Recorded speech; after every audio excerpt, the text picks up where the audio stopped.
Comprendre aujourd'hui pour défier demain. Droit et justice, économie, santé et bien-être, sport, société.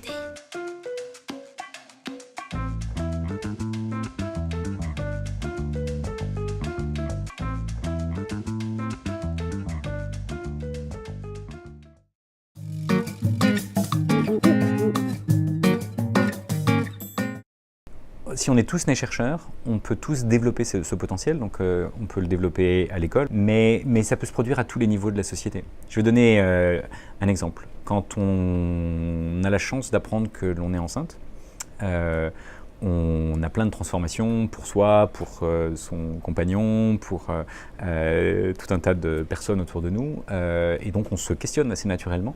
Mais est-ce que ce questionnement est aujourd'hui accompagné comme un accompagnement de recherche? Pas encore, ou peut-être pas suffisamment, mais je pense que c'est possible. Et je pense qu'on peut, par exemple, les sages-femmes ne font pas de recherche aujourd'hui. De même que les kinés ou les infirmières ne font pas de recherche. Il n'y a pas de raison. Elles ont, je dis elles parce que c'est essentiellement des femmes, mais je pense qu'elles ont plein de compétences techniques, elles ont plein de savoirs, et elles sont souvent en train d'effleurer les frontières de ce qui se fait. Et si vous prenez un téléphone, par exemple, vous avez un potentiel technologique là-dedans qui est tel que si vous le mettez sur votre ventre, et que vous êtes enceinte, ce qui n'est pas tout à fait mon cas, vous allez pouvoir mesurer votre rythme cardiaque, ça je peux y arriver, et aussi celui du bébé. D'accord. Encore faut-il avoir développé l'application qui va bien, qui soit capable d'analyser les données, de séparer les battements du cœur de la mère, les battements du cœur de l'enfant, etc. Et puis éventuellement mémoriser, le comparer à d'autres situations. Est-ce que tout se passe comme on peut le souhaiter? Est-ce que ça dépend de votre niveau de sommeil, de ce que vous avez mangé ou de ce que vous avez bu, etc. Et donc on peut à la fois mieux comprendre ce qui se passe en nous et comment va le bébé, mais on peut aussi partager ces données si on le souhaite. Et si on partage ces données, à ce moment-là, on peut créer des bases de données et on va pouvoir avoir des mamans chercheuses, assez fondamentalement, qui vont pouvoir aussi faire des groupes de parole ou elles vont faire des groupes de recherche, elles vont discuter, partager. Tiens, mais si on améliorait telle chose, est-ce qu'on peut avoir demain une robe de femme enceinte connectée qui va nous aider à mesurer tout un tas de choses? Est-ce que ça... et on ne veut certainement pas que ce soit du Big Brother.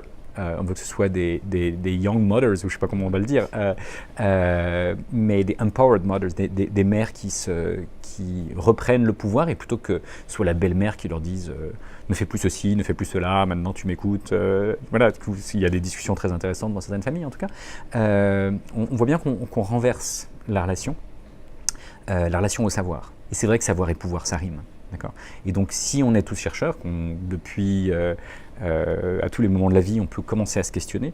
Et si en tant que future maman, on se questionne, il y a des chances qu'on accompagne son enfant en lui permettant de se questionner. Donc si on se questionne dès la naissance et à tous les âges de la vie, à partir de là, on va pouvoir créer une société de chercheurs parce qu'on va pouvoir développer de nouvelles méthodologies qui vont pouvoir s'adapter dans des contextes différents des méthodologies strictement scientifiques habituelles, du style ça se produit dans une tour d'ivoire, en isolant un objet de toute interaction avec le reste du monde. Ça, beaucoup de sciences fonctionnent comme ça, mais pas les sciences qui sont les plus intégrées dans la société, comme l'écologie, comme la sociologie.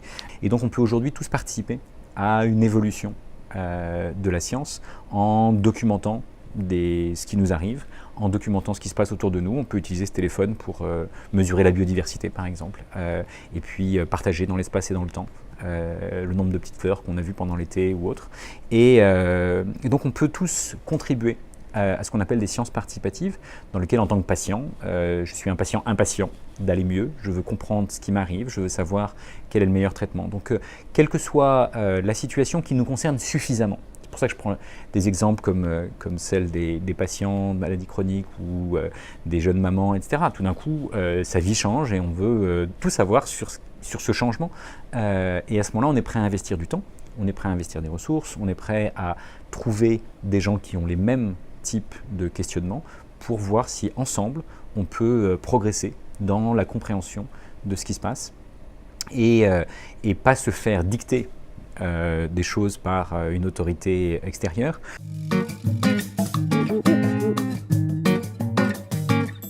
Les seules autorités que je trouve légitimes dans le contexte dont je parle, c'est les autorités scientifiques, mais pas des autorités scientifiques qui voudraient prendre le pouvoir sur les autres. Ce n'est pas la République des savants dont je parle, mais c'est, puisqu'on est tous savants, c'est chacun d'entre nous et c'est autorité au sens de Michel Serres. C'est-à-dire, il est revenu à l'étymologie, il nous dit l'autorité, c'est ce qui fait grandir. Donc comment est-ce qu'on aide les gens à grandir? Donc une autorité qui fait grandir, qui aide à trouver des réponses aux questions que l'on se pose, c'est, je pense, beaucoup plus intéressant et beaucoup plus légitime. Mais c'est vrai qu'on voit bien que c'est une transformation en profondeur des manières de faire, des relations, dont certaines sont des relations de pouvoir aujourd'hui. Mais moi, je pense que le vrai pouvoir vient progressivement non plus de ceux qui gardent l'information pour eux, mais de ceux qui partagent et qui sont reconnus pour avoir partagé des choses. Et donc je pense que beaucoup de gens parlent de société de la connaissance. Je pense qu'il faut aussi qu'on bâtisse une société de la reconnaissance. D'accord ? Et donc il faut reconnaître les pionniers qui ont, je sais pas moi, créé une application qui permet de mesurer le rythme cardiaque du bébé ou des choses comme ça. Et si c'est ça qu'on trouve intéressant, il faut pouvoir reconnaître les gens qui ont contribué à faire ça. Il faut reconnaître les journalistes qui partagent des informations et savent les reformuler pour que d'autres puissent se les approprier plus facilement. Il faut reconnaître tout un tas de professions et d'acteurs, parce que quelle que soit sa profession, on peut tous créer de la connaissance, on peut tous partager de la connaissance, on peut tous contribuer à s'approprier ces connaissances pour en faire quelque chose de pertinent pour nous et éventuellement pour notre communauté. Donc ça, c'est tout d'un coup d'autres formes de reconnaissance, parce que les formes de reconnaissance classiques, c'est le diplôme, le brevet, le monopole sur la propriété intellectuelle ou la publication scientifique, etc. Donc je pense qu'il faut inventer de nouvelles formes de reconnaissance. Il y a ce qu'on appelle les open badges, par exemple, qui est une première forme de reconnaissance un peu plus distribuée. Et il faut des formes de reconnaissance où il n'y a pas qu'un seul émetteur de la reconnaissance.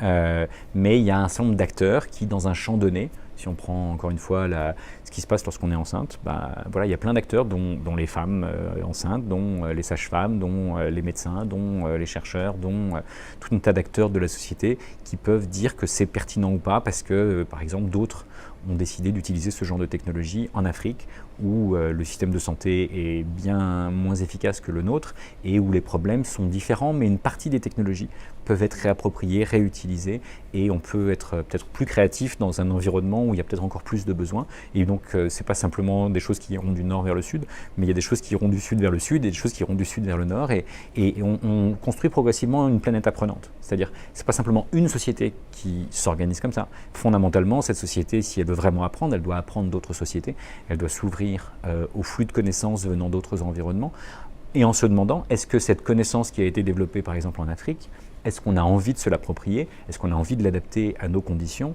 ou pas?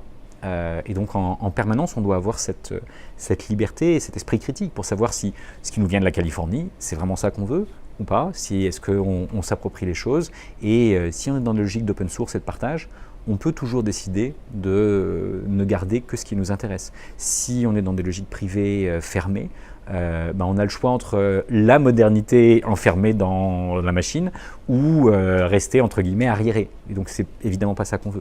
Il faut arriver à avoir non seulement un droit de réparer pour éviter l'obsolescence programmée des machines, mais un droit de créer, d'améliorer et de faire évoluer les technologies, les connaissances, les usages.